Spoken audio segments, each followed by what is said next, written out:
All right, how's everyone doing? All right. Thank you, David. Now, it's been a couple of months since we all marched together to the Wyatt the last time, and I guess the folks at the Wyatt wanted to let us know how they felt about our being there. Today, we've got a very strong message about what we want to send about why we are here. And part of our message is, we're not going away. We're not going away. How do you know? How are you going to find your light in the dark? This is the question that the coming holiday of Hanukkah comes to answer. When the world has turned dark and cold, when you believe that you have no one and nothing to turn to, when all hope seems lost, where will you find your light? Hanukkah marks the end of a dark time for the Jewish people. They had been told by their oppressors that their history did not matter, that their stories did not matter, that their suffering did not matter, that their beliefs did not matter, and ultimately, that they did not matter. In the 2nd century BCE, Jews lived under the Seleucid Empire. Their ruler, Antiochus IV Epiphanes, invaded Judea with his army and killed thousands without mercy. He desecrated the temple and outlawed Jewish practice. The Jews overcame Antiochus, beat his army, and rekindled the lights of the great menorah in the temple to rededicate it. Now, you may have heard that there was a miracle. According to the story, the Jews had only one container of oil that was supposed to light the menorah for just one day, and it would take 8 days to get more oil. Yet that one container of oil lasted for 8 days, and that is why we celebrate Hanukkah for 8 days. But I have a question for you.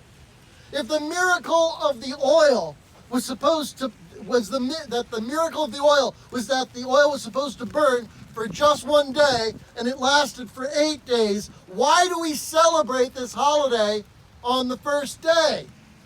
You would think that the miracle only started on the second day. It was expected to burn on the first day. What was the miracle of the first day that we should celebrate that day too? You never thought about that before, did you? Well, here's the answer. The miracle was not that the oil burned for so long. The miracle was that the Jews lit the menorah in the first place, that they lit it at all. Sure, there were people who said, "Oh, don't bother.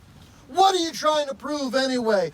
Don't you know that you're not going to achieve anything if you don't have realistic goals?" Yeah. Well, they didn't listen to any of that.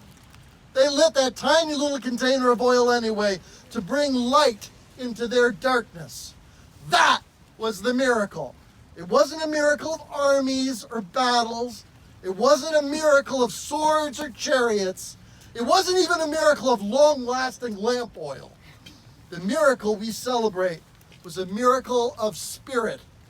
Today, our nation is at war with itself and with immigrants coming to this country to be free.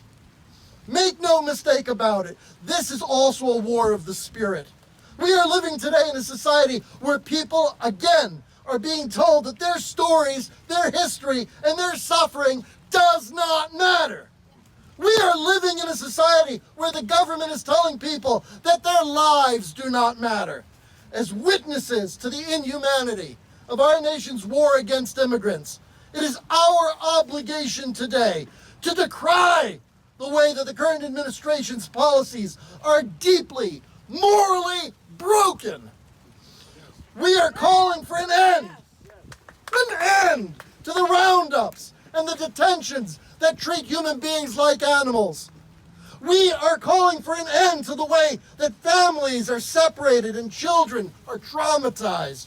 We are calling on our leaders to uphold the command to be a source of light to those in need, not a source of suffering and darkness. As Jews, we have seen this darkness before, and we have prevailed over it. We will do so again. We will not be stopped. We will not be stopped by those who say, "Oh, don't bother." We will not be stopped by those who say, "What do you care about those people anyway?"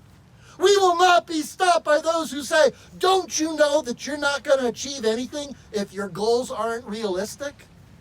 Here is the reality that we do know, and that we will not stop fighting for.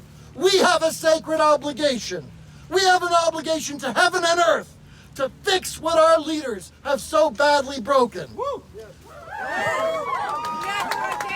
We shall not remain silent against this darkness. This year, as we mark Hanukkah, our day of bringing light into the darkness, we will have the courage to kindle the light of freedom and justice.